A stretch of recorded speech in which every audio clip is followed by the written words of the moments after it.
Those settings are good. Those settings are good. These settings are good.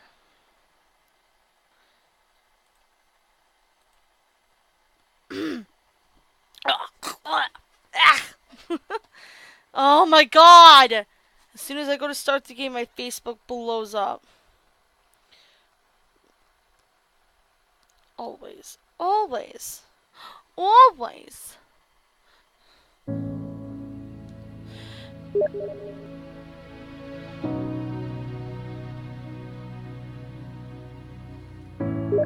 I see what that is.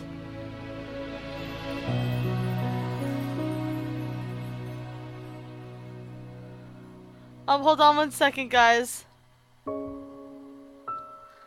of my friends is messaging me. Aha! One of my friends plays this game!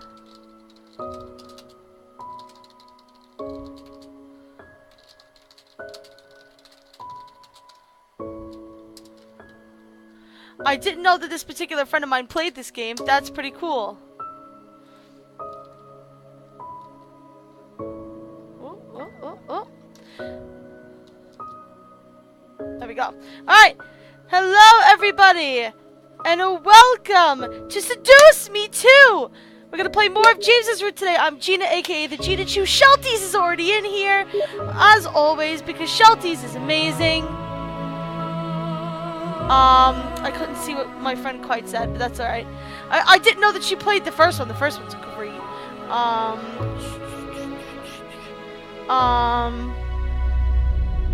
Let's see. Let's load. Okay. So I think we're getting to the end of James's Route. Cookie's here! Cookie, what's up? You've been looking forward to the stream all day. I've been looking forward to seeing you guys all day. And Red Moon Eclipse is here! Hello, Red Moon. Thank you so much for joining. I'm sorry, Shelties. I'm sorry. My friend said enjoy the stream, so I assume the messages will stop. Alrighty. Let us continue. I have to do my own personal JonTron impression every time I play this game. I'm still trying to keep my throat from getting too agitated. Oh, Red Moon is... Oh, is this your first Seduce Me stream that you've been a part of? I don't know. I don't remember. But anyway, yeah, coming in blind. Get ready for some good stuffs. We went to bed that night in each other's arms, enveloped by the peaceful dark of slumber. To my surprise, no nightmares came that night. Thank God. I woke up that morning by myself, alone in bed. James was nowhere to be found, but I had to assume he was out training. We were getting closer and closer to the day when we were going into battle with the Demon Lord, so it made sense for him to be on top of his training. However, I couldn't exactly stop the feeling of loneliness rushing through me. I at least wanted to see him off, but I had to understand. This was a preparation for a war. Yeah, it's true. The reward was me going home after all. I stretched and rubbed my neck, massaging out the tired soreness from sleep in my body. Day 5 in the demon world. Had it really been that long? I wanted to imagine it like a vacation, but the situation was the polar opposite. This was a week away from my normalcy, despite it being barely normal in the first place. Besides, I was marrying a demon. There was nothing normal about that. Yeah, your life hasn't been normal for a couple of years, Anderson. You're new to dating sims. They're fun little stories, you know. I'm always up for a good romance, so they're fun stories to play around with.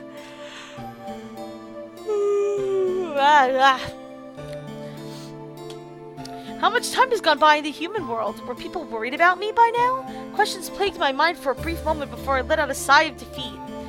I guess I'll figure it out when I get home. Whenever that is. Don't worry, darling. You'll be home soon enough. Hey, Diana!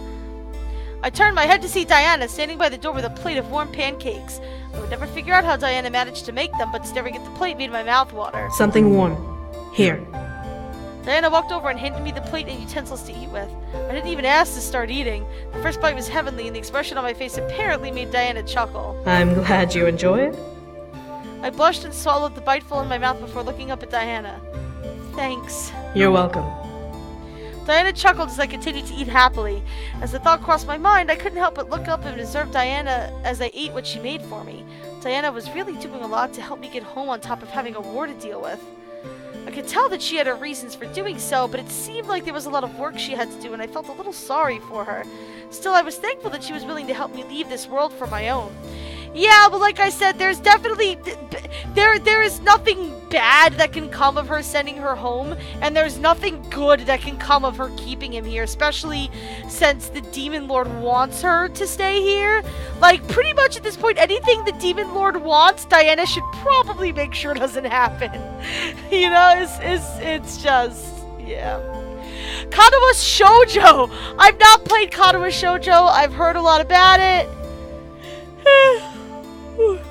I play mostly Otome games. My favorite visual novel of all time is this visual novel called Saya no Uta, but I can't stream that one because it is not safe for Twitch. It's a great one though if you ever get a chance to check it out. Diana smiled a bit before looking away and sighing. What was on her mind? Dear, may I ask you something? Oh god. I'm gonna need to make a command for when I start yawning. Jesus. Huh? Sure. Well, what was Diana curious about? Diana turned her head to me and stared with a blank expression. I was a little concerned as to why I received such a stare, but I mentally shook it off. Yeah, when I say that it's not safe for Twitch, Sayano Uta, there's only one, like, sexual scene in it, but it's mostly, like, the blood and the guts and the gore that really makes it against Twitch's terms of service. And the sex scene, but also the blood and the gore. It's a great visual novel, though. Have you truly dealt with the angel problem? I haven't heard any word from them since last night, so I assume you have. But I need to be sure. I stared at her for a moment, taking in her question. I really wasn't sure how to answer because it wasn't clear if we'd managed to get away from the angel's sights or not. They didn't invade my dreams last night, that was for sure. But could that be even considered taking care of the problem? That is a very good question. I took a breath before answering, going with my gut. I don't know. I truly didn't know. All I knew was what Sero told me, but I knew better than to tell Diana that just from what Sero warned me about. Diana's eyebrow furrowed, but she nodded. I see. Diana stared at me, digging into my gaze to try and find some sort of other answer in my eyes. However, I remained steadfast. I didn't want to worry her anymore if James and I could handle it on our own. According to Sero, we could. Diana sighed before turning to leave. All right. May today go smoothly. I nodded as she left. I hoped today would go smoothly as well. Another round of surprises would kill me. As I arrived at the hall for training, I was surprised to see Diana in the room instead of Sero. Diana? Diana turned to me and crossed her arms, taking in my form. You will be training with me today. I apologize for Sero's absence. What do you mean? Where is Sero? He asked to train on his own for the day. As he will be in the front lines of the siege, I granted him permission. Okay. I pressed my lips together into a fine line, but nodded.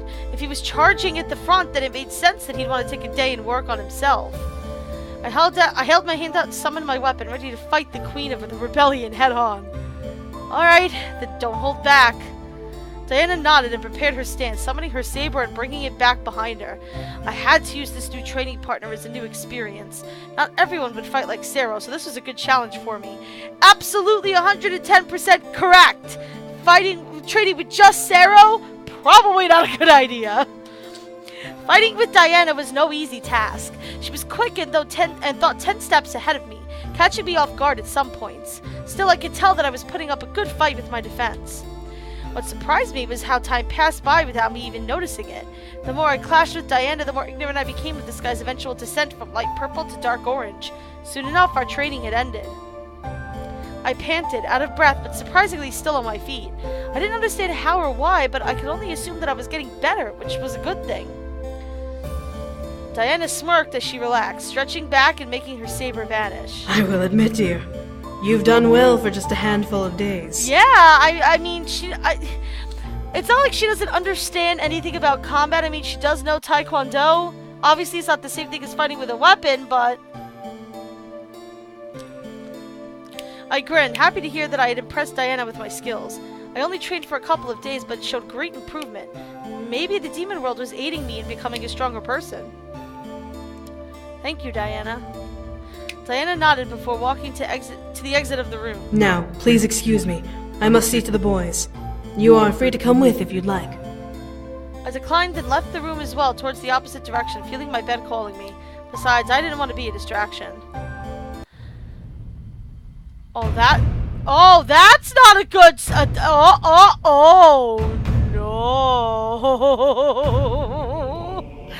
Oh, kick... Oh, no. I keep forgetting that... Shelties!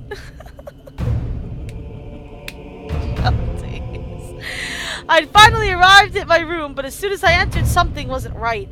I felt something was off just from stepping inside, but there was no one there. Was I just exhausted and imagining things? I cautiously entered, looking around. Nothing seemed to be out of place visually, but my nerves felt on edge. What was happening? Hello? Despite feeling silly speaking to an empty room, I had to see if anything or anyone was respond. Oh my heart is pounding. This music is not good. Maybe they were hiding. Maybe something was creeping around and would be surprised by my voice. There was no response, but I still didn't feel easy. Something was seriously wrong. This music's awesome, though.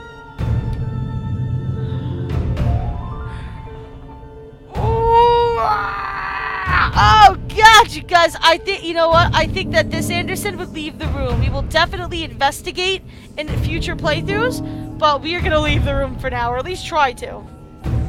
I didn't want to deal with whatever this feeling had in store for me. I quickly turned on my heel and rushed for the door, only to have it slam closed as I approached. Yeah, that's what I thought.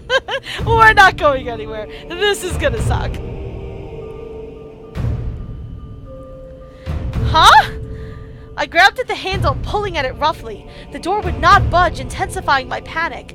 I began to beat on the door, trying to bust it down, but the wood somehow became stronger than steel. Despite this, the energy in the room suddenly froze. What? I looked around, now unsure of what to think.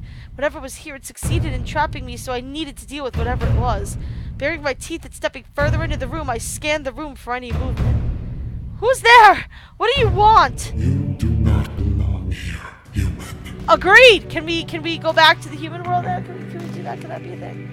The voice that replied said fear rushing through my body. I looked around to try and pin down the direction of the voice, but it seemed to just echo around the room. Who are you? What do you want? You meddle in things beyond your comprehension. Why must you attempt to toy with destiny? Oh, this must be an angel. I remained silent for a moment. This was an angel, speaking in English to me. I didn't know why he was speaking to me now after they had attempted to wipe my memories and haunt me. Still, at least I would be able to learn more as to why. I glared into the room and continued to look around. I'm not toying with anything. James chose to stay with me, and he and I are going to be married. Ratio's fate has been set. You have no place in it.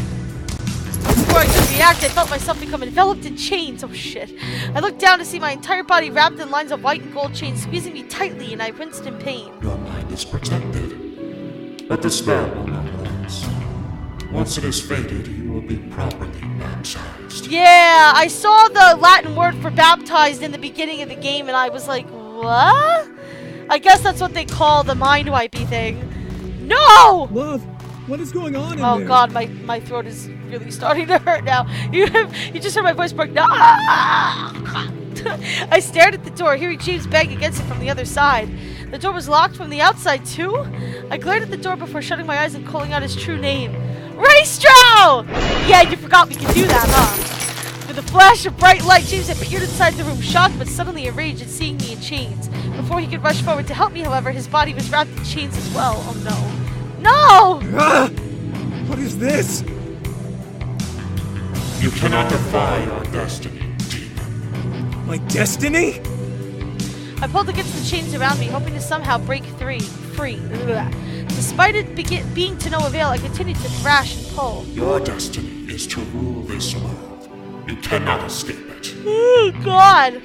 My destiny is of my own making! Your destiny is set in stone. The room around us began to glow and blind us, and we were forced to shut our eyes tightly. Ah! No matter.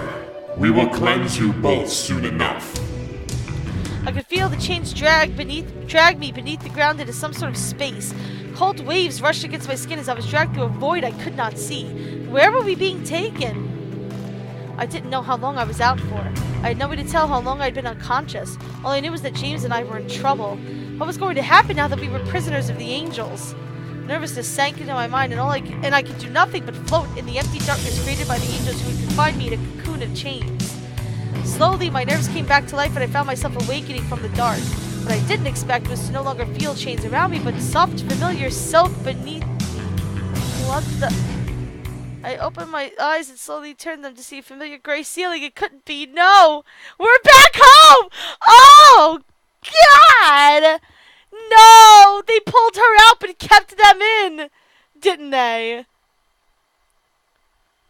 Sitting up that's scary because we weren't supposed to be able to come back to...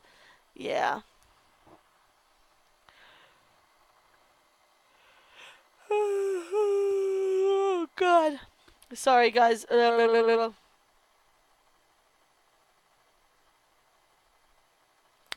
Shelties. Sitting up, my heart caught in my chest. I was back in my room. I was in the human world. How was this possible? Where was James? I jumped out of my bed and rushed for the door, pulling it open. James? I called out but heard no response. I rushed to the lobby and looked around to see it still intact. The air felt familiar and real, and I wasn't imagining things. I couldn't have been. At the same time, I knew that the curse hadn't been lifted. I couldn't have returned to the human world unless I died. Was I dead? I began to panic. What was going on? My heart stopped at the sound of Diana's voice, more so from the moan that somehow reached my ears. I turned to where the sound came from, realizing the direction. The library? I rushed over and quickly pushed the door open, running inside. What I saw made my hair start instantly. Ah! On the ground were Diana and James, both in demon form, embracing each other. James had his face buried in Diana's neck as she clawed at his back, arching against him and moaning into the air. Oh my God! This couldn't be real. This wasn't real. No, this has to be an illusion of some sort. Before I could scream, time seemed to freeze, causing the room and world around me to become still. I looked around, realizing that I could still move, and turned away from the sight. Do you know why I am showing this to you, human? Yeah.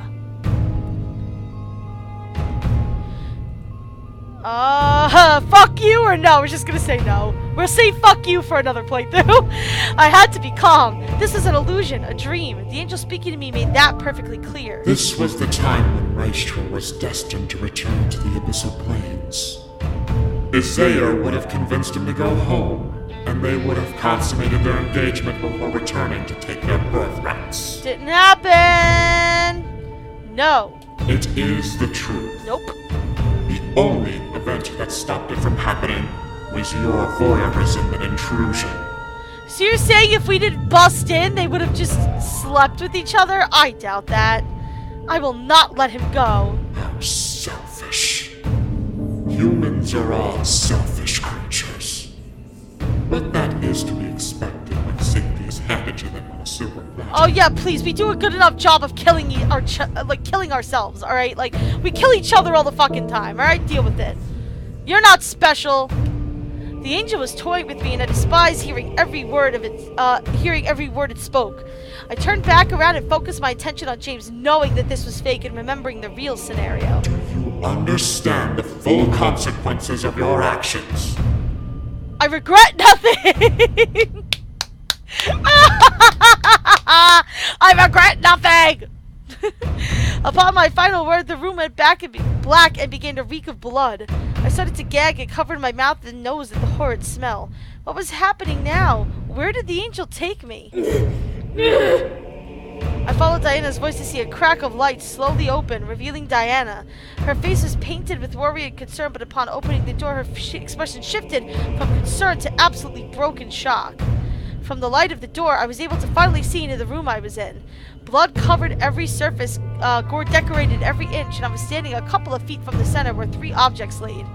Barely coated in blood, at the center were 2 broken adult-sized crowns and a smaller crown, large enough to barely fit a newborn's head. Really? Are we going here, game? Diana's eyes darted through the room, both in disbelief and in utmost horror. She barely forced herself to step into the room, dropping to her knees in front of the items and bringing them to her chest. This was her family. No! No! My heart broke at the sight of Diana. Tears were streaming down her face and she clutched the crowns against her chest. Your selfishness cost a kingdom their beloved rulers, and a daughter her only family. I couldn't say anything. I wanted to fight and shout back that I still didn't regret taking James away, but seeing Diana completely broken silenced any will to speak. I see that you're beginning to understand. Stay silent. There was nothing I could say. Any desire to fight back was dissolved by Diana's sobs and cries. However, your choice to defy destiny has done more damage than this. I'm sure it has done plenty of damage. This is an interesting thought on life in general and in stories like this is when stuff like this happens, when a choice that you make for your own happiness or for the happiness of someone else, which, you know, her choice to stay with James is really for both of them. Oh, God. At what point does it become not worth it, like when other people pay the cost? Oh, before my eyes the room vanished once again and I found myself surrounded by flames. What the? Burn everything to the ground! Yeah, this is the psycho killing spree he went on. I looked around, trying to find the source and direction of the voice. This was just an illusion, but the heat of the flames seemed too real to ignore or shake off. This was the last thing many lives were forced to see before dying at the hands of a madman demon lord.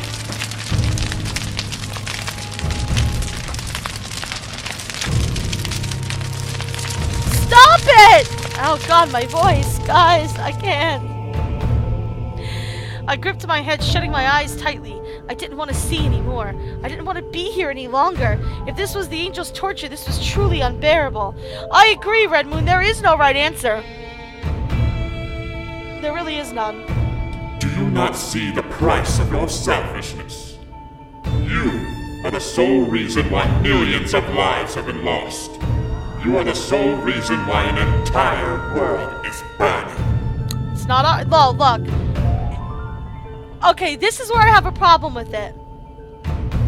I understand that this war happened because James is not here, but the fact that the Demon Lord got to the point where he just went fucking psycho was his choice, has nothing to do with us. Your love causes death. Your love will do nothing but bring you pain and suffering for all of eternity.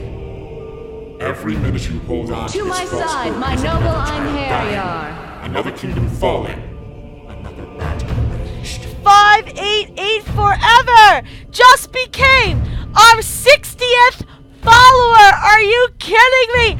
Everybody give 588 forever so much love.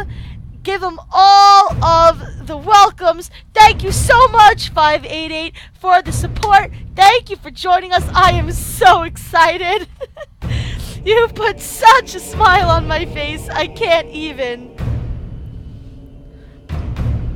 Yes. Do you not see the price of your selfishness? You are the sole reason why millions of lives have been lost. You are the sole reason why an entire world is burning. It's hard to be celebratory when we're in the middle of the scene, but we're gonna celebrate anyway. Yeah, I need suggestions. If you like, if I have on YouTube or something, some sounds you think we could do for a donation, like a donation announcement that would pop up on the screen when somebody donates. Let me know, because people have been asking me about donations, so I'm working on setting that up. But yeah, 588 forever. Welcome to the Chu-Chu Club. Thank you. You're number 60. Woo! I'm so excited. Your love causes death. Your love will do nothing but bring you pain and suffering for all of eternity. Every minute you hold on to this false hope is another child dying, another kingdom falling, another battle waged. Oh no, now you're just getting ridiculous. Give him up. Never! All at once, my head became filled with the cries and screams of people I didn't know of. Pain from men, women, and children echoed in my mind as I gripped at my head, wanting it to stop. The heat around me was unbearable. I could barely stand it. I'm sorry? I couldn't take it anymore. Ooh. Wait a minute. No, no, we are not giving up. Don't you dare. No, we are not giving up. We are going back to that choice. We are going back to that choice. However, We do not give up! We do not give up! I just thought that was just a nicer way of being like, oh god, no, we are not giving James up. It's not happening. Gwen, Stacy's here. What's up, Gwen? Thank you so much for joining us. No, that is not the end. What is happening is that we are keeping our man. Screw you, angel bastards. No, this wasn't happening. I needed to get out of here. I shouted to the skies, knowing the angel would hear me. However, I rushed forward through the flames surrounding me, hoping to break free somehow. What I managed to do was break through some sort of glass wall, destroying the world around me. I fell to the floor, surrounded by shattered glass. Shaking my head, I quickly looked up, recognizing the sight before me from a nightmare. James was bolted to a wall with a burnt cross over his chest. Ah, this is what we burnt. Ah! I'm freaking out. I'm freaking out. He stared wide-eyed at me, uncaring of the bubbling heat dancing over the new scar. His cloaked figures turned their heads towards me. I'm gonna rip somebody's face off. This is not happening. I didn't have to look at them to know they were angels. From what I knew, they had holy magic that could disable demon magic, so fighting with any form of magic I knew was not a good idea. However, I was human. I had pure physical force. I quickly jumped back up and squared off, ready to take on my husband's captors. In an act of supreme rage, James's body began to glow in intense gold color, the light flickering around his body like a raging flame. Enough! Woo! With a matter of seconds, the light suddenly engulfed the room, blinding everyone in it. I covered my eyes with my arms, trying to block the light to no avail. As it finally faded, I looked up to see James in his demon form, with his eyes fully glossed in gold. This ends now! The cloaked figures quickly conjured chains in their hands, but not fast enough to avoid James forming a familiar-looking gold pistol in his hand and shooting down his attackers. What shocked me was how they fell. Whoa! Whoa, guy! Instead of them falling to the ground as the bullets ripped through their cloaks, the fabric burnt away and the ash vanished into the air as if blown away by wind. filthy demon! Your acts shall not go unpunished! Send every angel in heaven at me! I will not let you touch her again! Taking the chance, I rushed over to James and wrapped my arms around him at last. My body felt at ease while holding him as he wrapped his free arm around my waist and held me close. I could feel power radiating off his skin, tickling my nerves. Oh, this is our first look at an angel. I mean, I know that angels are supposed to look like very monstrous in this world. This is our first look at any sort of visual of an angel. As the large gold pentagram appeared at our feet, a third cloaked figure stepped up from the far end of the room, stepping over the glass I had broken through and fallen on. James tightened his grip around me and aimed at the figure. You cannot escape your destiny. As it finished, James fired a shot at the angel. The bullet ripped into the cloak, but the figure did not die like his companions. James didn't seem to care. That was your one warning. We do not fear you. Come after her again, and I will teach you the meaning of fear. An angry snarl that reverberated through the room, the cloaked figure bent forward towards us, showing us its veiny hands. From its back sprouted two large and proud white wings, riddled with hundreds of gorgeously placed feathers. However, before the angel could lunge for us, we sank into the ground at last, escaping into darkness. James gripped me tightly as I held on to him, guiding me through the void we were in. Into the darkness we both sank. I shut my eyes, scared of where we were going, but knowing that everything was alright now that James was with me. I was safe in his arms. When we finally came out of the dark, we were standing in the middle of the war room where everybody seemed to have gathered. Whoa! Hey, what the hell? Oh my god, you're alright. James and I looked around, seeing the shocked and surprised faces of the rebel leaders, the Incubi brothers, and their wives. However, looking to Diana, her face instantly melted from surprise to anger. No! James released me as Diana suddenly marched at him, staring at her with a blank expression. The expression stayed as Diana slammed her palm across his cheek, the sound reverberating through the room. Hey!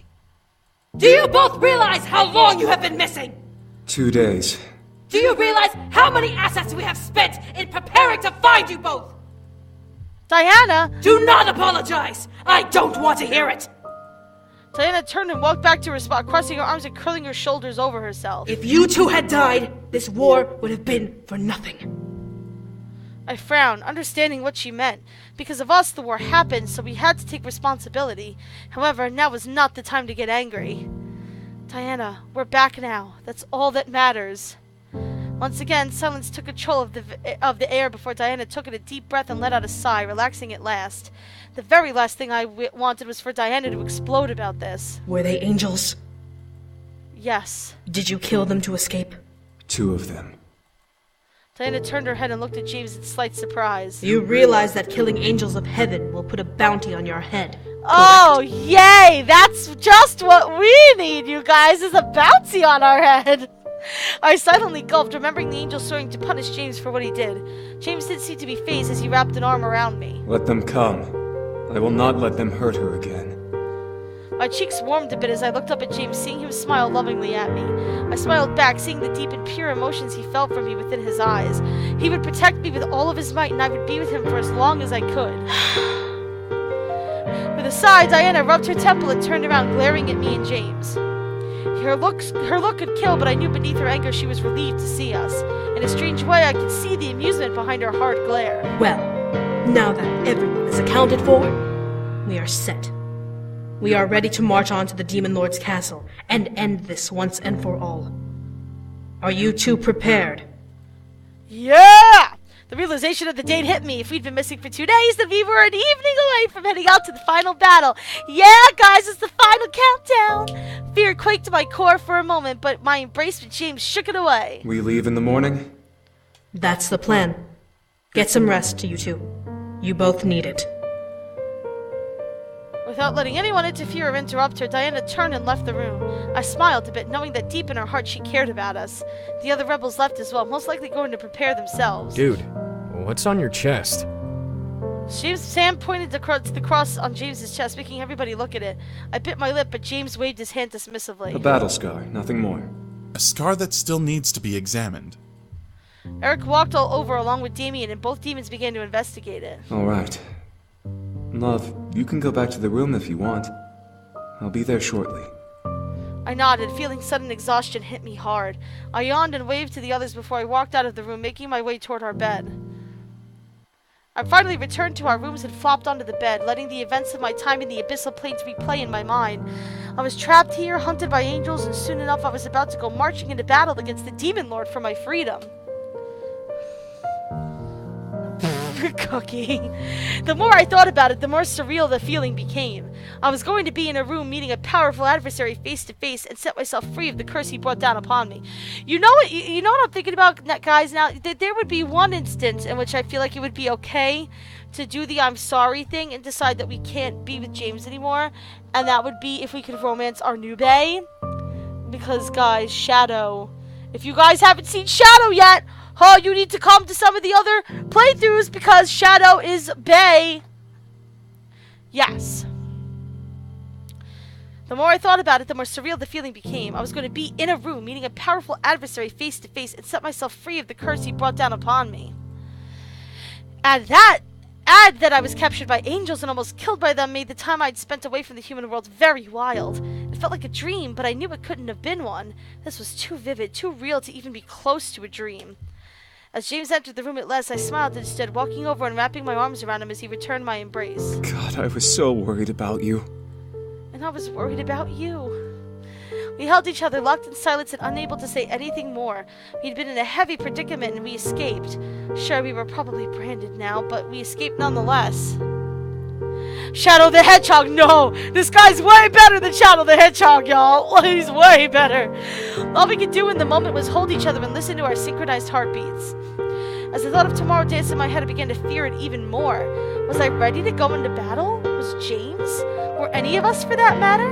We were about to walk into the final battle of a world war. Would we survive? Would I live to see James afterward and feel his embrace again? Tomorrow brought too many questions to think about, and I became frustrated and scared. Okay, so, for those of you who were not here the past 2 times I ran into this, I started in the first session of the playthrough for this route to go through the first sex scene. Sex scenes in this game are more detailed than in the first game. I cannot stream them on Twitch because of that. I'm sorry. If you want to see the intimate scenes, you can go get the game yourself and play them. But I unfortunately cannot go through them. They are way too in-depth. So, unfortunately, we're just gonna sleep. But if you get the game yourself and give money to Seraphim Entertainment, which you should because their game's amazing, then you can choose this little choice right here. But instead, we're gonna sleep. God knows I need it. You guys hear me yawning like crazy. Oh, God. Alright. We would survive. We would be okay. I felt safe in James's arms, and I'm sure he felt safe in mine. We would return to the human world and be okay. James slowly walked me back to bed, and both of us tucked ourselves in, wrapping each other in our arms and escaping one last time to the darkness of slumber. Tomorrow would decide everything. Woo! The day of the siege. Guys, this music is intense AF! The day of the siege had finally dawned. We had arrived at the Demon Lord's castle, and we were ready as we could be. Many armies bearing different banners and colors washed over the grounds before the castle, ready to rush in and lay waste to the Demon Lord and the remainder of his forces. All of us shared a common enemy, and upon his demise, would all finally know some form of peace. Even during the roll call of the major generals, the air became full of determination and pride. Mirth! Avarice! Nadia! Fiorna! Aradum! I like those names. Each name called became a mark on history. This was the war to bring freedom or destruction to the demon world. If the rebellion didn't win this fight, then this war would never end. If the rebellion won, then the world would become united in a hopefully peaceful rule. The hour before the battle was set to take place. My thought instantly ran back to our final meeting in Lilith Castle. Diana had pulled the leaders and us together, instructing us on how exactly to proceed. Zero, you will be joining Shadow and Sergeant in the front, taking care of the main army head-on. I expect that you will come out of it alive. Show us Shadow! I need to show the guys the new bay! Yes, my lady. Rabbit, Faye, you are in charge of range attacks and defense. We cannot allow any of those blasted imps getting to us from behind. Yes, ma'am! As Diana looked to me, I grew slightly fearful. I had to get into the Demon Lord's castle, but how exactly did Diana plan on getting me there? You and your fiancé will take the side route straight to the castle. Wait, huh? We've organized our army to have our strongest on the front lines and against the tree line, giving us a side route for you to make your way straight to the castle. If anything trickles into the side route, you'll be able to handle it. However, there is something I must ask of you. What is it? If you are indeed attacked, you need to defend your fiancé the entire way there. Do not let him use his energy. Ooh. Absolutely not. When you get to the castle, I will be fighting one-on-one with the Demon Lord. If something should happen to him, then I need you to take over. She is not ready to fight him, and you need to be at full strength to finish him off. You know what? I think I actually agree with Diana on this one, you guys. She's been taught well. Let her prove herself when the time comes. Zero! Get out of the way! I want to see Shadow! Where's Bay? I stared, listening and reaffirming the order. I couldn't lie, I was nervous. However, I was determined enough to see this through. I looked over at my fiancé with a confident smile. I got this. Don't worry. Despite the worried look in his eyes, he nodded and held my hand, trusting me in my decision to agree with Diana's command. Diana rolled her shoulders and looked at the map draped over the war table between us all. Her gaze pierced into the parchment as the aura around her body pulsated in anger. I will fly ahead and meet the Demon Lord head-on. No matter what happens, I will not allow that monster to live. The pure determination and anger in her voice practically sent a shiver down my spine. She was set on seeing this through to the end, and I was sure that she was willing to die, even if it meant taking the Demon Lord with her. Oh, God, I have a feeling that she can die or will die. The remaining incubi and the wives were asked to stay behind the army and guard the main base, where Rabbit and Faye were stationed. They needed as many eyes as possible in the back of the battle, so the 4 couples were perfect to keep things in check. As they agreed, the meeting ended and several mental preparations had begun. Idea of the upcoming battle scared me, sending waves of fear and worry up and down my body in response to the thought. Nervous? I would be lying if I said I wasn't. James smiled and held my hand tightly before bringing it up and kissing over it. No matter what happens, we will end this, and you will see the human world again. You have my word. I listened to him speak before nodding and taking in a deep breath. Everything would be okay. We would be fine. I had to believe in myself and get us to the castle when the time was right. Oh, look at this shit! It's intense! See, I love battle scenes. Like, as much as I'm a fan of romance stories, there is nothing better than a good battle scene, man.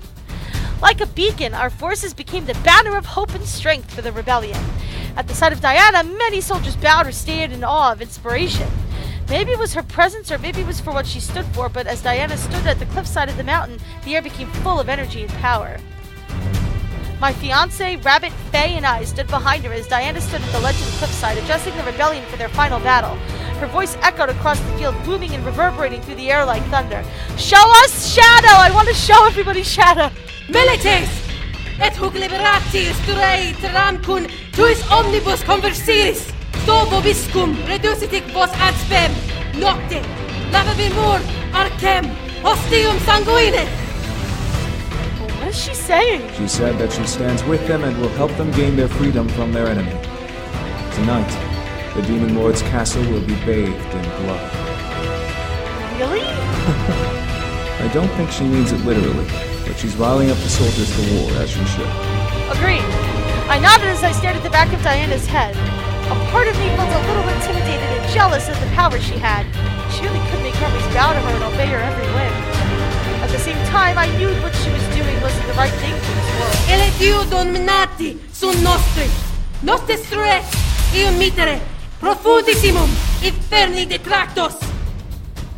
Rabbit and Faye stepped forward and held their hands out towards the castle, focusing their energies and forcing the stone walls around it to crumble and dissolve into the earth. Diana summoned her saber, letting it shine brilliantly as the purple taint covered her skin and began to twist and turn. Before my eyes, the taint on her back took shape, lifting off of Diana's skin and morphed into a set of demonic wings. Badass! I could only stare, jaw dropped as Diana's body lifted off the ground and began to fly over the legion, slowly gliding towards the castle. To war! To battle!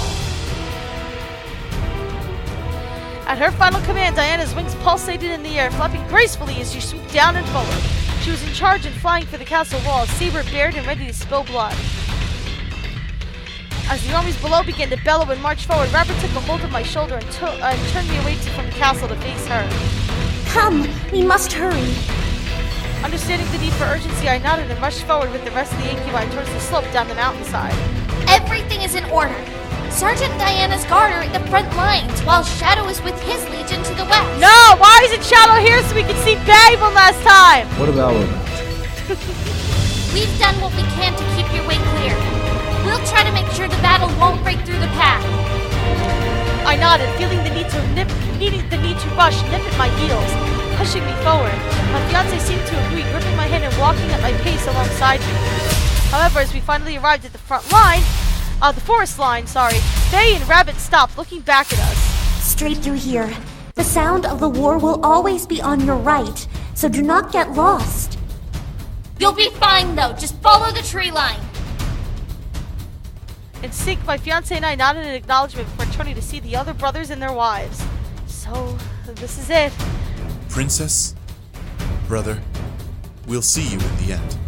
We have faith in you.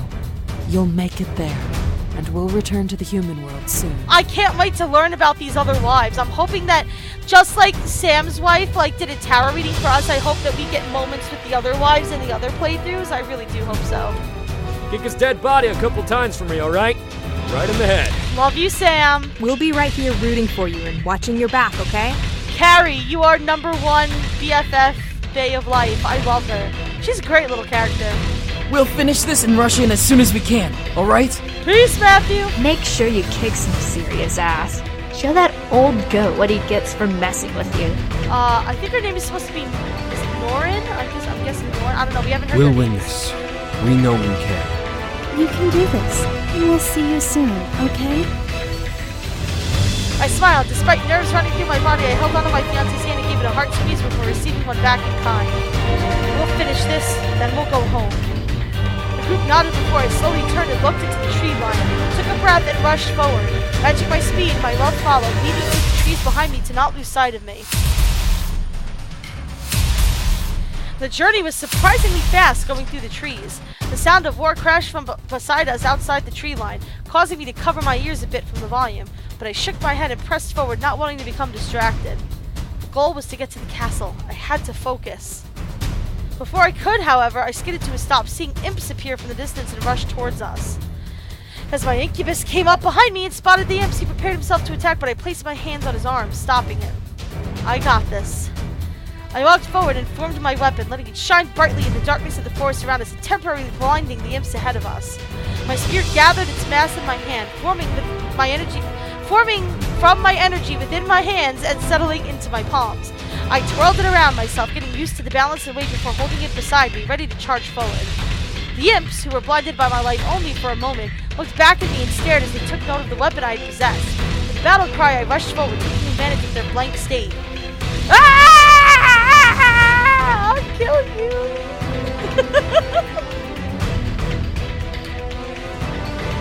What is wrong with me, you guys? Why do you all watching? Why are you all here? What did I just do? I lunged forward and ran my spear through one of the imps, effectively skewering him through the belly, before ripping my spear out and slicing it down the imp beside him, completely carving open his chest. Wow, Anderson! Actually, it is not rigged, Red Moon. I have programmed it so that everybody has an equal 50-50 chance of winning. The imps fell as the others became shell-shocked at the sight. It must have been a big surprise to see a human cut down 2 of their number, but I wasn't in the mood to let them recover. My body quickly turned in front of another imp as I swung my weapon once again, slicing open his throat. Jesus! With a bubbly cry, he fell as well as I rushed forward again towards the castle, uncaring. Anderson is badass! I love it! This is the kind of fighting I like to see. The remaining imps began to quake and step back in fear, most likely never expecting to see a human decimate their companions. I wasn't so friendly and merciful, especially in this war, as I lunged forward and again it skewered through another imp, hearing the steel of my weapon breaking through his body. My incubus, despite probably being surprised at my carnage, followed as I continued forward, fighting through every imp that came our way. I'd lost count of how many crossed me, but I didn't care. All I cared about was getting to the castle. By the time we reached the end of the forest and there were a slew of dead bodies behind me, I stood at the tree line, panting and feeling waves of adrenaline and lack of energy run through my veins.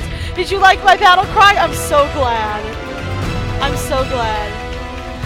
By the time I panted for air, slowly focusing on calming down as my energy quickly depleted from its adrenaline-filled high.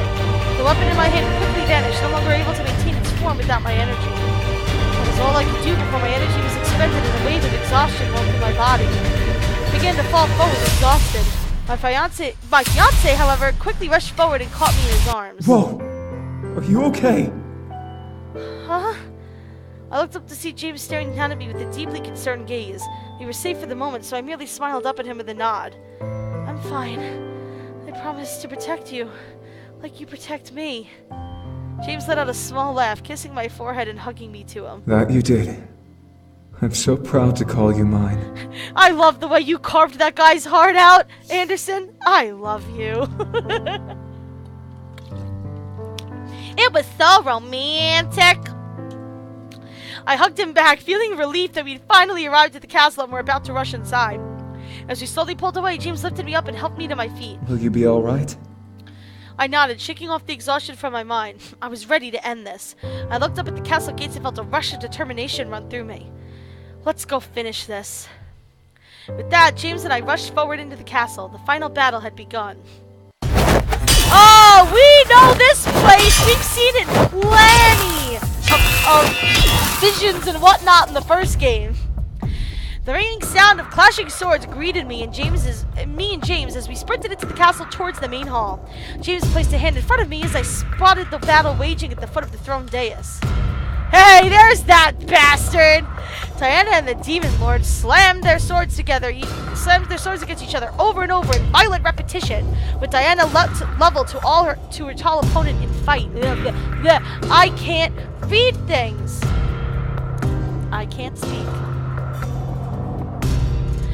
Just from the force behind their swings, you would think that their swords would break and bend. The sounds of their steel, however, could not cover the snarls that erupted from each of them as they pressed against the clash between them. It's over, you brute bastard! We'll see about that! Woo! With a heavy grunt, the Demon Lord pushed his sword forward with a pulse of red energy, causing Diana to fly back and slam into the pillar with a painful fall. Diana crumpled to the ground, her wings instinctively folding in against her back from the impact. However, it only took a second for her to recover and look up with a rejuvenated glare. Vaulting off the ground, Diana flew at the Demon Lord once more and slammed her sword into his, a large burst of purple flames erupting from between their weapons. I will send you to hell where you belong! James and I watched in silence as Diana and the Demon Lord danced their deadly duel, not wanting to get in the way of either of their rage. After all, James was merely a backup, and Diana seemed fine so far. So far being the key word, guys. Bad things are gonna happen. If Diana dies, I'm not gonna be happy. For some reason, however, as I stared at Diana, something about her hits looked almost effortless. Like something was guiding her sword to land each strike. Was she that skilled in combat? After a flurry of deadlocks, Diana finally managed to swing her sword at an angle, slicing the back of the Demon Lord's hand and making him drop his weapon. You! The Demon Lord, oh god, look at his face! The Demon Lord quickly stepped back and reared his other hand back, forming a large red orb in his hand. However, as soon as he thrust it forward, it began to dissolve and dissipate in the air, vanishing completely before it reached Diana's body. What? Woo! Demise, though! Diana stared in shock at the occurrence, taking in that his attack didn't hit her, before she slowly grew a smirk on her face and a golden glow over her blood-red irises. Looks like you're all out of energy. With another angry growl, the Demon Lord repeated his action, only to stare in disbelief as it evaporated into the air. It was large enough when in his hand, yet it vanished all too quickly. Something was wrong. Diana didn't seem to care as she lifted her hand back behind her and formed a large purple orb in her palm before shooting it forward. The orb slammed into the Demon Lord's chest and pushed him back against the pillar harshly, forming large cracks in the stone at the impact. It's over! With her battle cry, Diana gripped onto her saber with both hands and flew forward, charging to skewer the Demon Lord through the chest. As she began to fly forward, I gasped at the sight of white feathers slowly painting over Diana's demonic wings. Angels were here. I knew that was coming. Wait! Diana wasn't listening. Her eyes became completely glossed over in a gold color, and a stream of white glow began to emanate from her form like a holy light and guided her towards her intended victim. With a mere blink, Diana had run her saber through the Demon Lord's chest, piercing through his heart and impaling him against the pillar. James and I could do nothing but stare in shock at what Diana had done and what was happening to the succubus in question. Her body left off almost an ethereal white glow as she snarled into the Demon Lord's face. May Satan take you and tear you apart in the pits of hell. My body shuddered in fear at the sound of her voice. While she naturally had some sort of demonic resonance as she spoke, something else was laced into her voice, giving it an almost celestial lifting tone. Is she part angel? Well, one, maybe she's part angel. Two, the angels see that it seems to be destiny for James to be on the throne, so the fact that they would want the Demon Lord dead plays into their plans, so I wouldn't be surprised if they just showed up. Diana intervened. I get it, like divine intervention. Shelties, I get it. I like it. I appreciate the pun. I'm high-fiving you. You can't see it, but I'm high-fiving you. The Demon Lord's eyes glared over, and soon they lost their light as he ever so slowly went limp over the blade embedded within him, blood slowly dripping from his mouth and onto Diana's forearms. Ding dong! The witch is dead! Diana, however, released the handle of her blade and glided back, shaking her arms to rid them of the Demon Lord's blood. Despite what I normally expected from Diana, the succubus didn't seem to care that her mortal enemy had fallen at last. She didn't even seem to care that her wings had become angelic and covered in beautiful white feathers. If it wasn't for her tainted demon skin and horns, I would imagine the Diana at that moment to be confused as the angels I imagined from the human world. The reality of the situation, however, was apparent. Something was wrong with Diana. It is done. It is over. I looked at James, seeing his cautious but deadly glare burn itself onto Diana's form as she looked up at him. I still gazed over in a golden glow. It isn't truly over, is it? Diana stared at the pair of us for a moment before lowering herself onto her feet onto the floor with her new angelic wings folded against her back patiently. With an almost sickeningly sweet smile, Diana lifted her hand towards James and beckoned to him. You are correct. You must take your throne, Restrau. My anger flared at the sound of his true name escaping her lips, but my soul began to quiver in fear. Diana was being controlled by angels, and now she seemed to have been an instrument for James's destiny. James, however, remained at my side, glaring hard at Diana, still with a hand across my body in protection. You do not have permission to use my name with such familiarity. And why do you say that? I am the queen of the demon world now, and you are my betrothed. Diana ran her hands through her hair and over her horns, dragging them down her neck and over each curve of her upper body seductively. This was definitely not Diana. My mind, body, and soul are completely yours, as is the domination of this world. I share these pleasures and power with you, with the purest love from the bottom of my heart, as your true, universally intended bride. James reached his hand back and took my hand, knowing that her words were digging into my mind with edges of betrayal and annoyance. I knew James wouldn't accept her, but I also knew that this was not Diana, so who knew what the angel controlling her would do next? Diana tilted her head to the side, slowly lowering herself onto her knees and stretching her arms out by her sides, baring herself to us. Unless you desire me to be your slave, I will happily give you the throne and eternally serve you until the end of time. Bullshit! Enough! Release her and reveal yourself, Seraph! I gripped James's hand, staring wide-eyed at Diana as she simply chuckled and guided her hands together, pressing her palms between her breasts and leaning back to stare at the high marble ceiling. This child of Lilith is offering herself to you, demon, yet you refuse to take it. You know my answer. It is a foolish answer. This demoness can become a vessel of power for you, the mother of your lineage. What more can you desire that the human can hope to provide? Stop it! This time I had to interject. This was wrong and underhanded. Whatever spell Diana was under gripped her tightly enough to become some sort of twisted submissive to James, and no part of me accepted it. Yeah, Diana would never do that. This angel was some sort of sick and twisted being that needed to be stopped somehow. Oh, damn! We got a CG! James finally stepped forward, forming a sword in his hand and staring down at it in serious thought. An angel like you can never understand the desires I hold. That is because your desires are misplaced. You know deep in your heart that you desire to rule over this world. Your demonic blood craves the power. I watched James gaze deep into the steel of his blade, locking eyes with himself. Still, he continued to speak.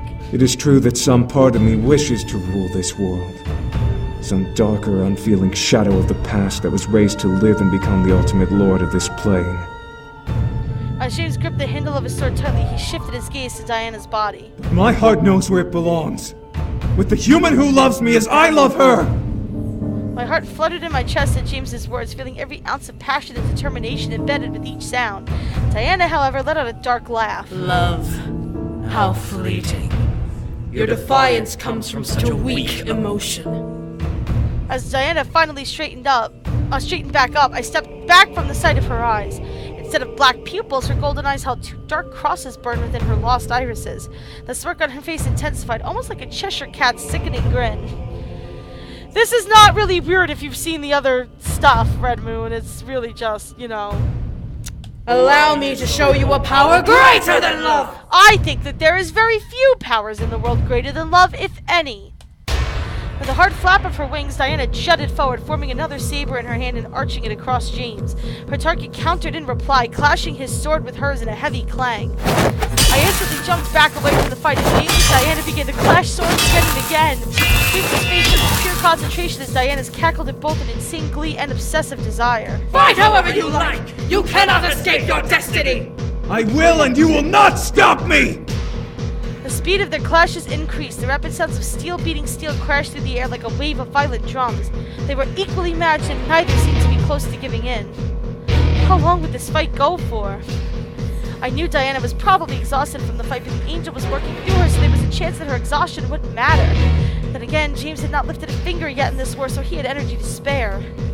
The entire situation became full of confusion and concern as James and Diana continued to duel without hesitation or need for air. As James took a heavy swing towards Diana, the succubus leapt back and sank gracefully onto her feet, using her wings to ease her descent and stance while she licked her lips. Love is a fleeting game. Those who expect it to bring happiness will only experience sorrow in the end. Skylight 16! Thank you for interrupting this very tense and awesome scene with something even more awesome. You hitting that follow button. Thank you so much for joining us. Everybody, give Skylights a absolutely warm welcome. Welcome to the Chu-Chu Club. Thank you for stopping by. You're wrong. Love is a fleeting... I was tired of this angel trying to get in between me and James. Enough was enough. I stepped forward, trying desperately to find more energy within me to fight alongside James, but spoke out regardless. You don't know anything about love. I know more than you ever will, human. I have lived for eons serving heaven, and have watched your kind rant and rave all about love and its existence. Diana lifted her hand to her chest, gasping at it over where her heart was, and almost laughed at my words.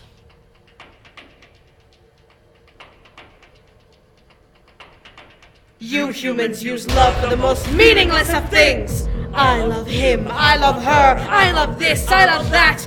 You claim love to be a powerful emotion, yet you can't even give it the power it supposedly deserves, as you use it for everything. Yeah, some people use the word love very freely. When I say it, I mean it. When I say I love you guys, I mean it. And yes, welcome to the cuddle party, Skylights. I've watched that word fall on deaf ears. I've seen lives destroyed, despite love guiding them forward. The mere word has become a throwaway amalgam of letters, used to express minor joy for things that will decay and die in the end. Love is stronger than you think. I knew deep down that the emotion of love is stronger than this angel could have ever imagined. This wasn't something I could debate against when I had experienced it firsthand with the man it was trying to take away.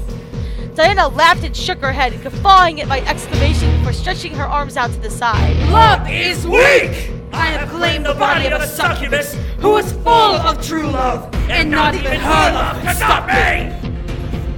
I stared wide-eyed at Diana. She was in love with Sarah! I ship it. Even more so, she had a pure and true love with Sarah. Again, I ship it. But if love was the factor behind control, then something was off. I shook my head and glared once more at Diana, burying my gaze into her eyes that the angel was controlling her movements. Was it Sarah? No. You controlling her has nothing to do with love. You're taking advantage of her being weak from the fight with the Demon Lord.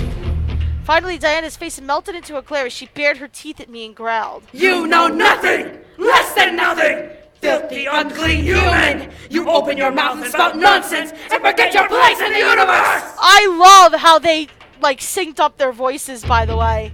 I think that's fantastic.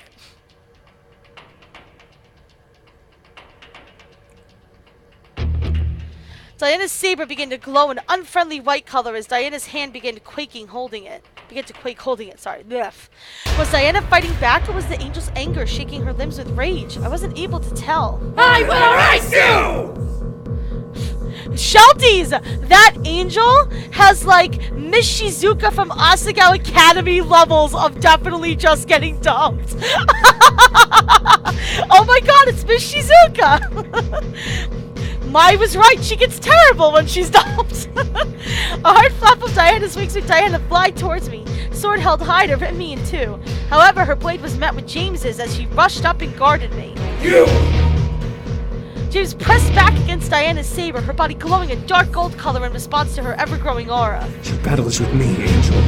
I will not let you touch her.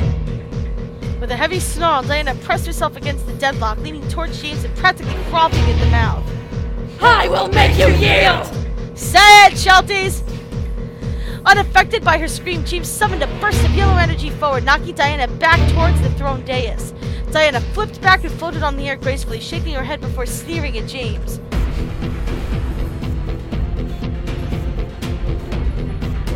She's... Oh, shouties! The demons sprang at each other once more, slamming their swords down together in hopes of pushing the other away or striking their opponent down. Purple and gold clashed through the room, the speed of their duel growling exponentially with each hit and parry. Watching Diana, however, I could tell that the exhaustion was hitting her hard physically. Her hits became wild and thrown by adrenaline instead of with purpose and intent to kill. The angel wouldn't be able to hold on for long. James was putting up a good fight despite this, easily blocking and dodging her attacks before pummeling a barrage of his own, laced with gold energy that burst between the swords at each hit. Oh god, she's gonna die. As soon as an opening became available, once again James gripped onto Diana's wrist and twisted it back, making her release her saber with a painful scream and causing him to drop his own sword. Enough of this! Using the momentum of his attack, James spun Diana around so her arm was almost dislocated behind her and slammed his feet into the back of her knees, causing her to buckle forward and land with 2 painful thuds.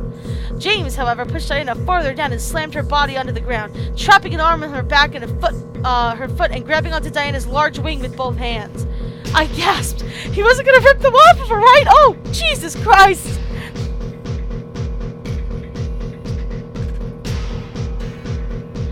With a concentrated glare on the back of Diana's head, her fist tightened around Diana's feathery wings and suddenly sent a wave of golden flames through them. The fire stopped at Diana's back, only consuming the wings in a golden red flame. Maybe he's burning the angel out of her.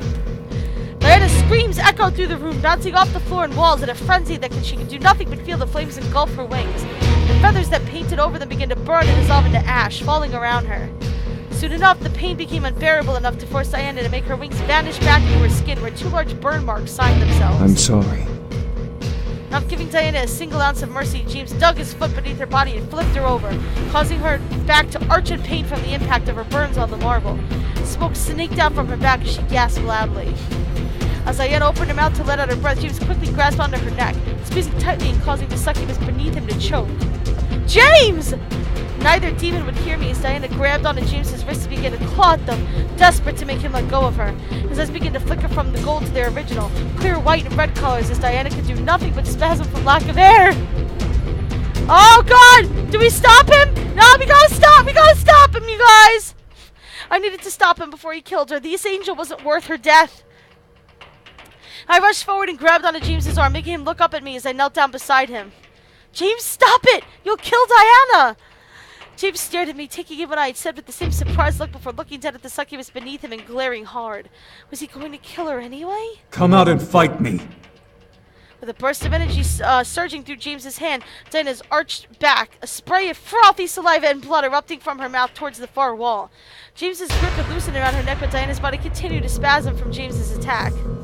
Diana's eyes rolled to the back of her head, finally fading from gold to white as she gasped for air and her body relaxed at last. As Diana's body finally went limp and settled onto the marble, a large white aura of smoke whipped out of her chest and shot itself at the throne dais, settling on the steps of the slowly growing taller in place. Oh god.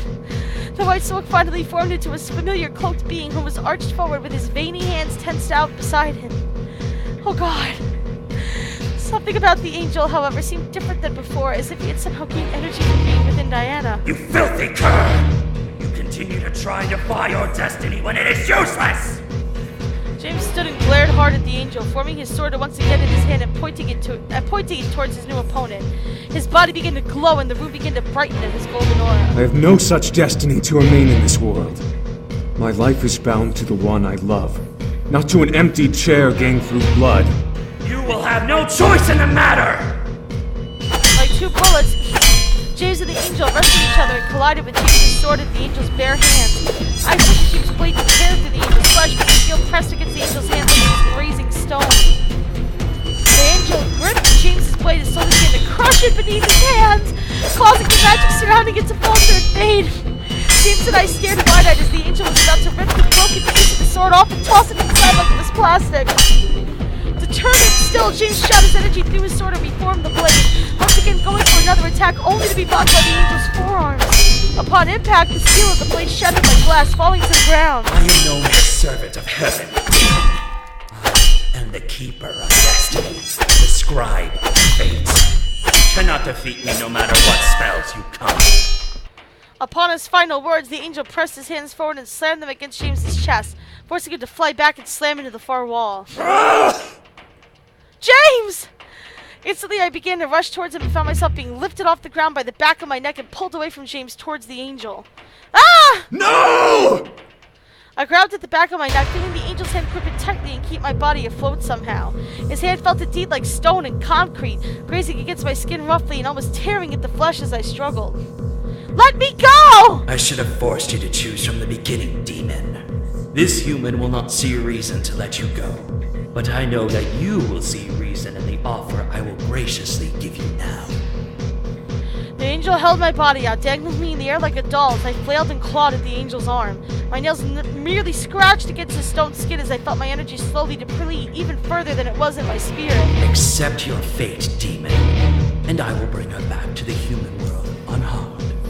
Refuse, and I will release her to the gates of hell for the devil spawn to ravish. Oh, we know how assholish the devils can be. Malix! Somebody hit that Malix command, please!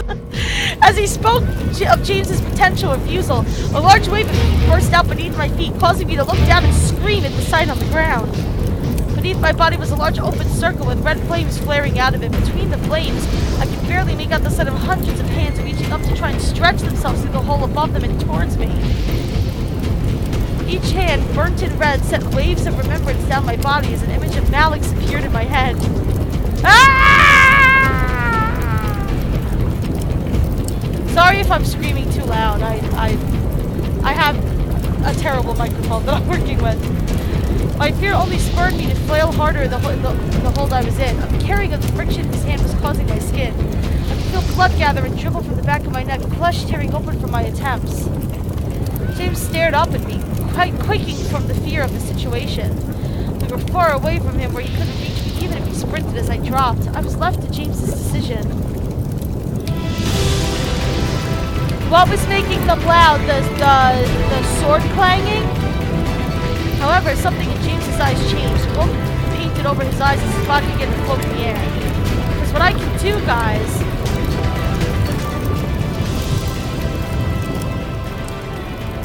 I will leave the text go. But yeah, let's turn this down a little bit. This way your ears don't bleed.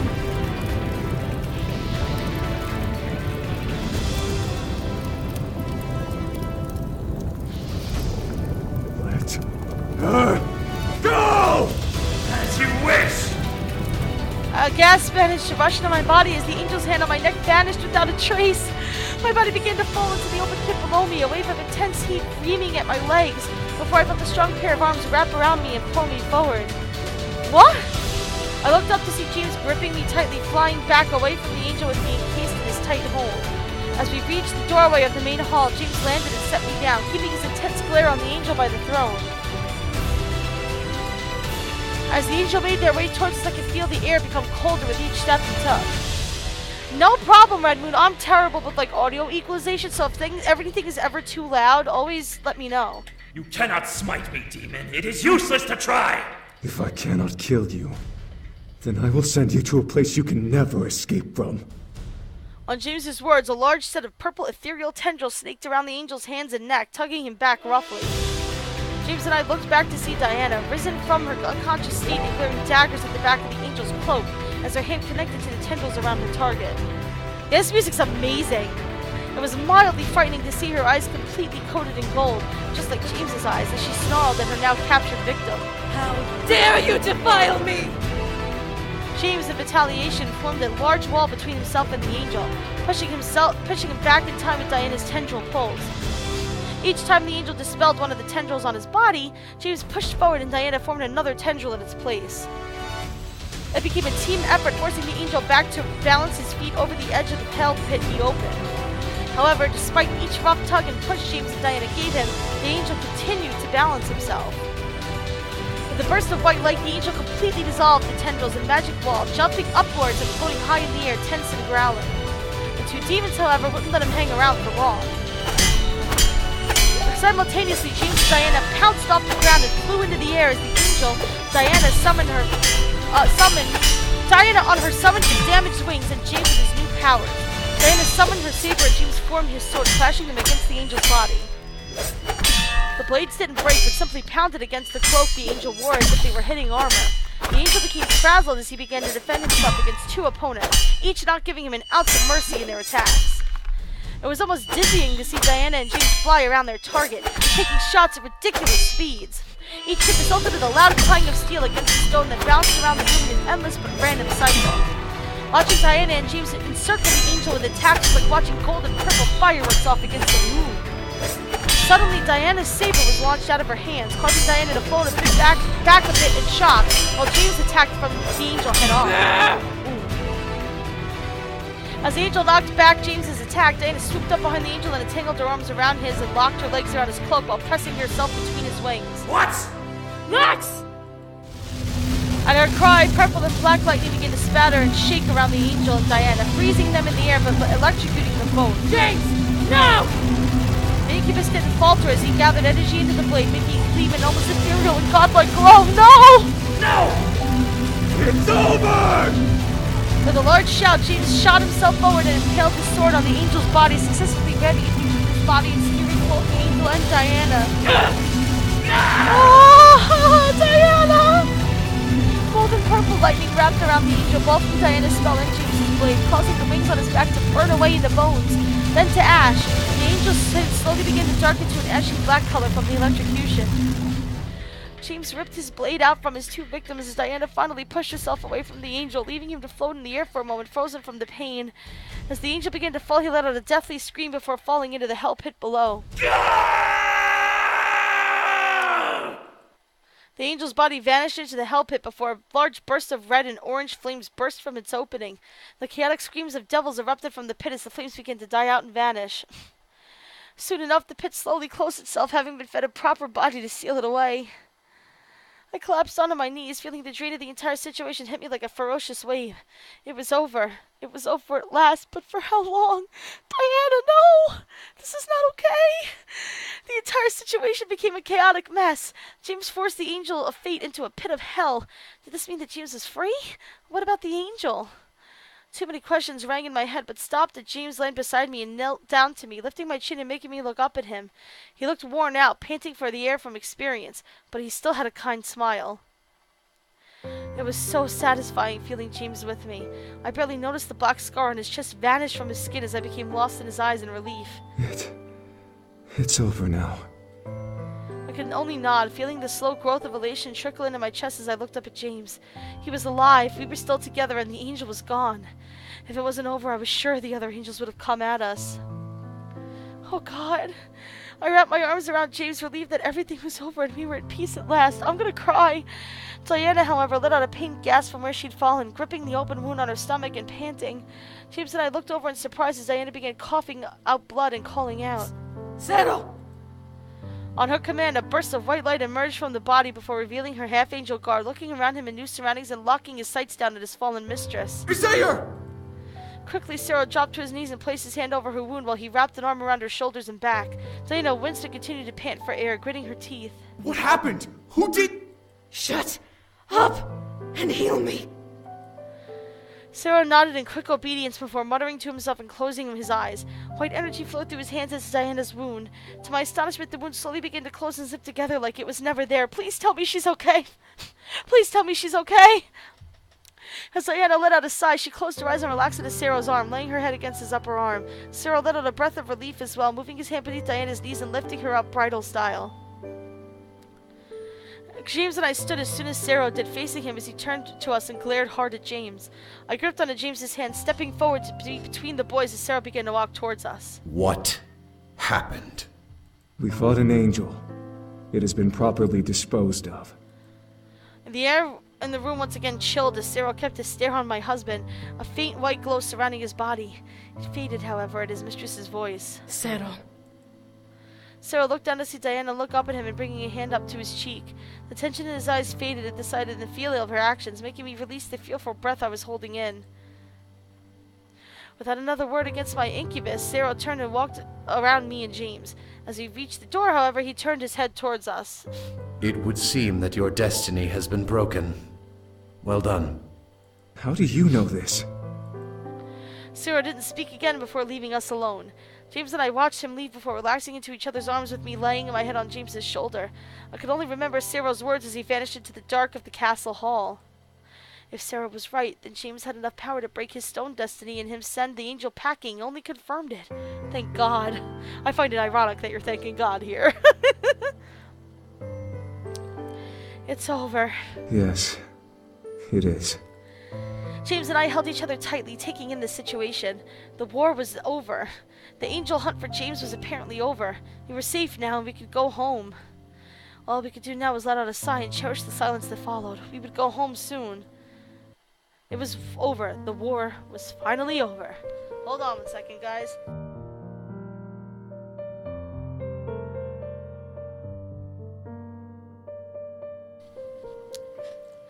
As the smoke cleared, we were victorious. The soldiers left standing were the ones to cheer in victory. The sky became littered with the howls and cries of joyful and happy.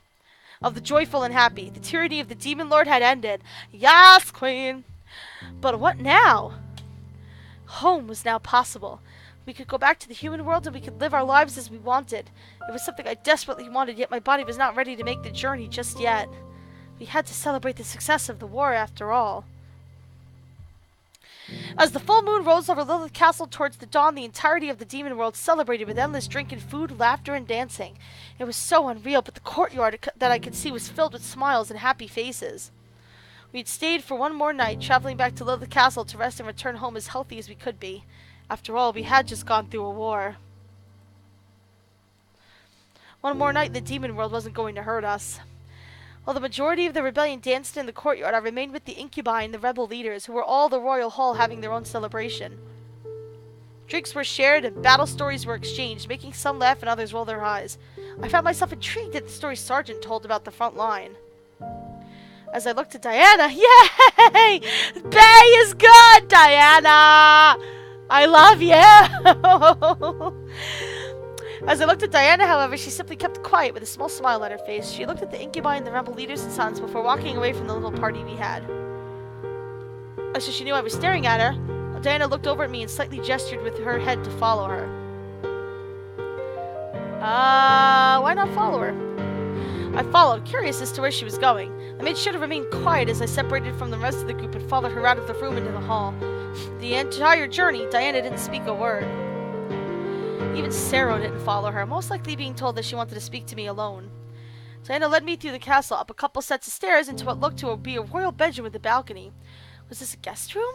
It was untouched, and I could smell the very faint scent of dust. Why did she bring me here?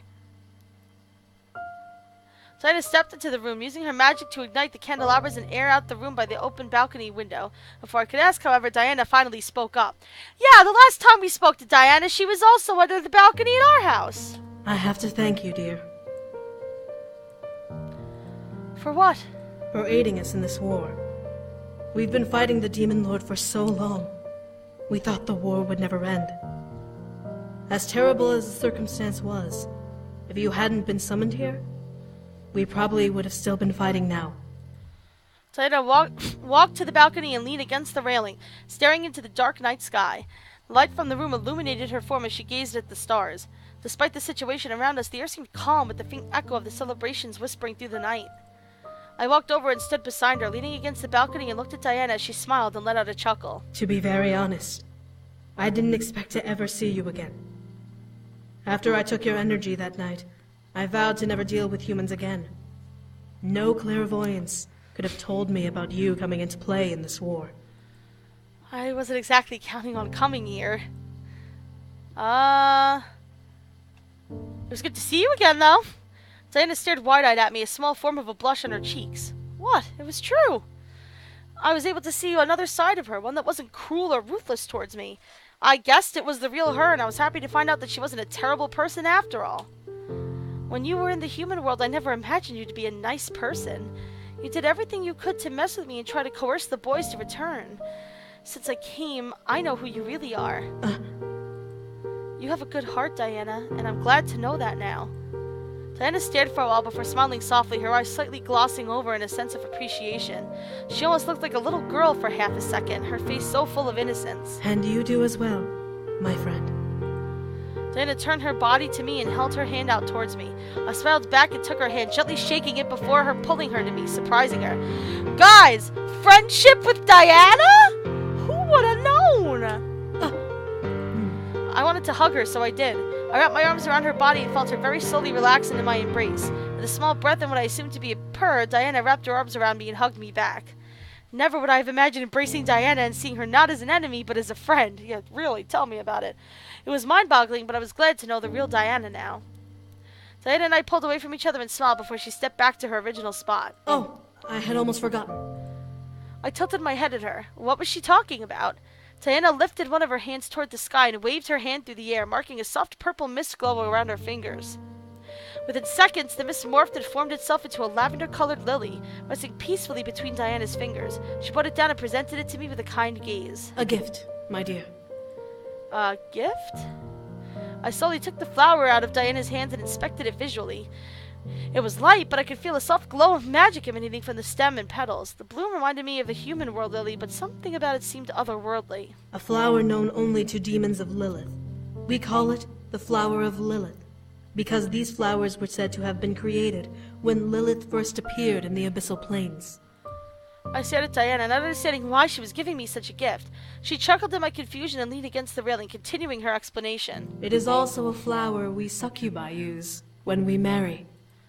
Ah, use? What do you mean? Diana chuckled again before she gently took the flower from my hands and tucked it behind my ear. As it settled against my ear, I felt mist circle my head and formed into a flower crown of lavender lilies. The way Diana looked at me made me feel like I was in my bridal wear already. A human you may be, but Lilith would have been proud to see you marrying one of her own. These flowers represent her blessing, and may only crown the worthy. That's pretty cool. I like that a lot. I felt a blush run across my cheeks. This was a blessing?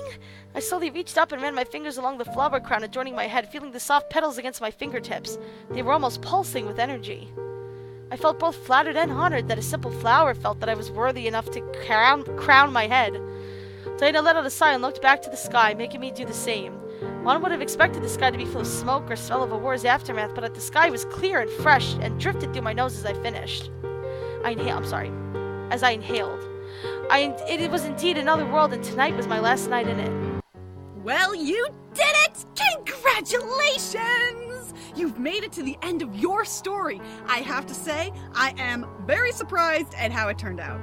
Nevertheless, I'm glad things worked out in the end, whether it was for the better or otherwise. I mean, not only did James defeat his father, the dreaded Demon Lord, but both of you took out a band of angels! Seriously! That's wild!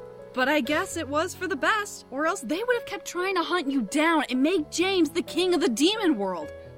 Angels. So persistent. Anyways, you've been through a lot, so why don't we skip to... Huh? You want to know what happened after the war? Well, obviously. I guess I could tell you. Kay, don't mess with me, girl. After the war was finished, the entire rebellion celebrated. Word spread far and wide about the rebellion's success, and soon every kingdom in the abyssal plains had become united with the new authority. You would think demons would be more hostile towards each other, being demons and all, but the threat of the Demon Lord was what brought the entire world together. Sweet. The entire world united under one banner, the Lilith Crest. Diana became the sovereign of the entire plane, accepted and loved by practically everyone because of her devotion to the world and her bravery in the war. Sero, as devoted as ever, remained by her side as her loyal bodyguard. They better have smooched! Diana became one of the most beloved rulers in all of Demon World history. Her natural heart of gold led her to lead the world to a prosperous future, one filled with peace and happiness. The other rebel leaders supported her, eventually changing the caste system of the world and slowly working their way towards a plane as equal and peaceful as it could be. Diana had her suspicions, of course, as any monarch would, but if they had any sort of bad thoughts about her before, they certainly didn't during the recreation of the world. And I believe that is everything that happened after, well, except for your story anyway. James and you returned home and prepared once again for your marriage. Everything was taken care of before he found you, so no one knew the wiser. Huh? How do I know? Well, I have my ways. Maybe you should check it out. Okay. Not okay as in like, okay, sure. I mean K as in okay. The wedding was perfect. The reception even more so. Everything that happened to me before the wedding was completely washed away by the nerves that rushed through me and the joy I felt when I finally said I do. As the wedding bells chimed and the cheers rang through the air as James and I finally kissed, I could almost see my future laid out before me, and it was gorgeous. I could go on and on about the wedding and the honeymoon, but honestly, after the war, I was more concerned with living my life afterwards. Our lives escalated to new heights after we officially became husband and wife. James helped the Anderson Toy Company skyrocket through the business world, now an official Anderson heir. I stood beside him, aiding him in every way possible. As for me, I began to go through my own success in life, dedicating myself to becoming exactly what I wanted to be. After all, my husband was a CEO. Nothing was barred from me. If I put the same amount of work in as I did in the demon world, then I was going to be okay. However, there was never a day that went by that I didn't think about what was happening in the abyssal plains. It was a heavy chapter of my life, one that tested the love between me and James. The memory of the angels that chased after us would always run shivers down my spine, reminding me that at any moment an angel could lash out at us once more. Still, I was confident that we would get through it and stay together no matter what came our way. Demon, angel, devil, it didn't matter to us. We were unstoppable together. The faint memory of my own power slightly tingled through me every time I grew confident, eagerly reminding me that I had strength of my own. I would never let anyone come between me and James ever again. I'm sorry. I think they keep doing this, but I have to it's James and I. Okay, I feel better now. The slow settling of it all rumbled in my mind as I laid in bed, holding James close to me. I was so happy to see him every morning, even more so now to occasionally glimpse at the wedding ring resting on his finger. I couldn't help myself from brushing my fingers over his gorgeous black locks, staring at his closed eyes. Guys, this CG though! Look at that face! How did I ever deserve you? It seemed so unreal holding him close to me. How lucky was I to have a man who not only— Oh, guys, you know what time it is! Of course, the alarm went off. So you know what time it is. Anyway, as I get this ready, let me read. How lucky was I to have a man who was not only strong, but also intelligent and charming, all in one package. The demon part of him almost became an extra dab of cream on the top. Whenever I looked at him, my heart would overflow with joy. That was indeed true love, and I was the luckiest person in the universe. I softly leaned in and kissed his forehead, needing to show my love even as he slept. He protected me with his arms around me, and I would show him my gratitude for as long as we were together. My kiss, however, slowly made James begin to stir in my arms. I gasped a bit before giggling, seeing his eyes slowly flutter open. The sight of his tired, whiskey-colored eyes made my heart do giddy flips, knowing that they would always look at me out of love. Good morning. Good morning. James nuzzled into the pillow beneath his head, taking a moment to wake up at last before smiling up at me. I smiled back, sliding my body closer to James and nuzzling his chest. How did you sleep? I slept well, but waking up to your smile is so much better. A red blush rushed across my face before I buried my face in James's shoulder, making him laugh and hug me against his chest.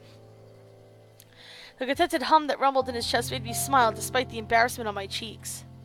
I was going to experience this every morning, waking up in his arms and feeling complete within him. Within them? Within him, yo. That's a completely different issue. Within them. James gently kissed over my head before squeezing around my waist, making me look up at him and becoming lost in his loving gaze. What about you? I let a cheesy grin paint across my face before pecking his chin with my lips lightly, making him stare wide-eyed at me in surprised amusement. Sleep feels good, but I'd rather be awake with you. James chuckled and kissed my forehead, hugging me tightly to him. Well then, what shall we do today? Huh? Don't you have work? James shook his head and caressed my cheek lovingly. I unconsciously nuzzled his palm, loving the warmth radiating from it as I stared at James patiently listening. I managed to grab a couple days off. How many days? How does a whole week sound? I grinned and squeezed him slightly in a hug of my own, making him laugh a bit and kiss my nose sweetly. You're all mine for a week? For a whole week. No, I'm all yours regardless of that. To hear his claim that made my heart skip a beat. No one else laid claim to him but me, and I was thrilled at that. You know what just hit me? I think James's voice actor is the same guy that does the Slender Man looking guy in that demonic realm in Yandere Simulator. I think this is the same guy that does that voice, because the voice is very similar.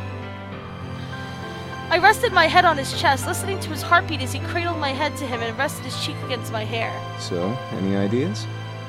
We could go into Chicago and watch a couple of shows, or we could even fly out somewhere if you want. We can do anything? Anything you want. I thought for a moment, trying to decide what to do. There were so many things available to us, but as I felt myself melted in James's embrace, I closed my eyes and rubbed my head against his chest. How about we lay here for a bit and decide later? With a nod and a laugh, James gave me a loving squeeze and shifted to make himself comfy, allowing me to use his chest as my pillow. While the idea of our adventure was enticing, we could save it for when we were ready to really get out of bed. As my beautiful wife wishes. I love you, James. James lifted my chin slightly and stared deep into my eyes with an adoring gaze and smile, making every part of me practically swoon at the sight. I love you too. More than anyone in the world. I will always be here beside you every morning and every night for as long as we live. I believed every word. I let his words embed themselves in my heart, and I would remember them forever. As James finally kissed me, locking lips with mine, he sealed his words. His destiny was to be with me, and I was to be with him. No angel could change that. No demon could break that. And that was my perfect happily ever after. Yeah! We did it! We romanced James, guys! Woo! Okay, so that was James's route and seduced me to the Demon War. I liked it. I thought it was cute. I liked it. I also really loved the battles because I like battles and shit. But yeah.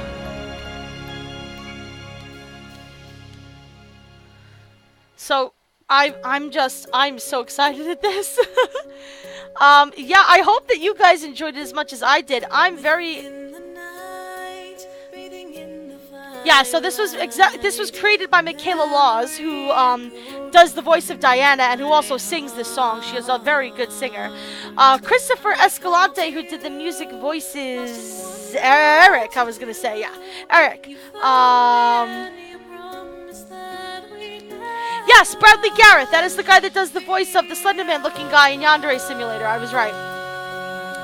So yeah, these are all the incredible voices that did these characters. Suzu and Naomi are listed here, as is Malix.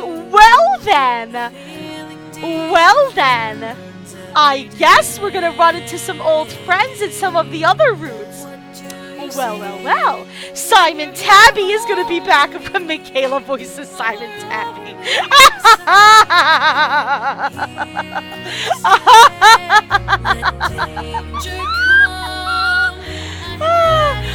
Red Moon, I'm glad that you liked it. Probably tomorrow. We'll see how I feel tomorrow. We'll probably start Eric's route next. We're gonna romance these guys in the same order that we romanced Eric. That we romanced the guys in the first game. So it'll be James, and then Eric, and then Sam, and then Matthew, and then Damien, and then of course Diana, because obviously she's the best. Yeah, I can't. Wait, our amazing Kickstarter backers, am I on this list? I don't know, because I definitely Kickstarted the shit out of this game. I wonder if they literally listed everyone or only like people that were in like a specific price list. I don't know. Let's see. But also, all these people allowed this to happen. So there you go. Yep, there I am. Gina Marie Giannetti. I am in the credits of this game, and I did not know that. But there I am. I love it. Well, you're very welcome, Michaela, and thank you so much for making this game because I love it. I love this game, and I'm so happy that we got to play through. Wait,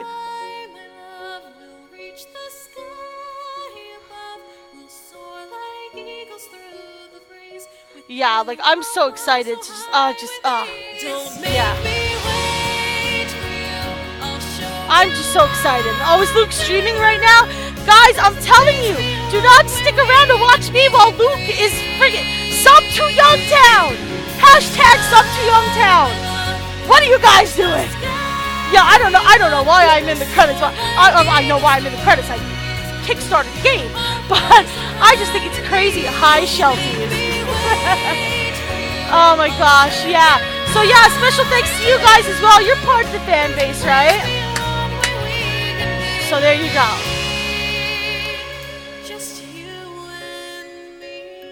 Alrighty. So yeah, I actually like that song as well.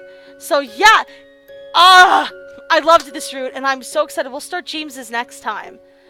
Let's see if there's like an after scene or something like that. I doubt it, but yeah, Michaela. The end. What? Don't you dare tease me, Michaela. Achievement unlocked, my destinies with you. Sweet. Alright. There are a lot of little mini stories that are planned that take place after this stuff, including like actual playthrough of the actual weddings. So I assume that's what they meant with the question mark. But yeah, I'm going to end the stream now. If you guys want to go and watch Luke, go ahead, do it. Sub to Youngtown. You know, you need to do it. I'll say it 1,000 times. I will say it until everybody's subscribed to Luke. Alright? Because he deserves it. But I'm probably going to start up like some Rogue Legacy or something after this. But for now, we're done with Seduce Me to the Demon War. Next time, we will do Eric's route. If you're hanging out in the chat, feel free to stick around. Otherwise, if you're watching on YouTube or on VOD, thank you guys so much for watching. I love you all. Mwah, and have a wonderful, wonderful day. Bye!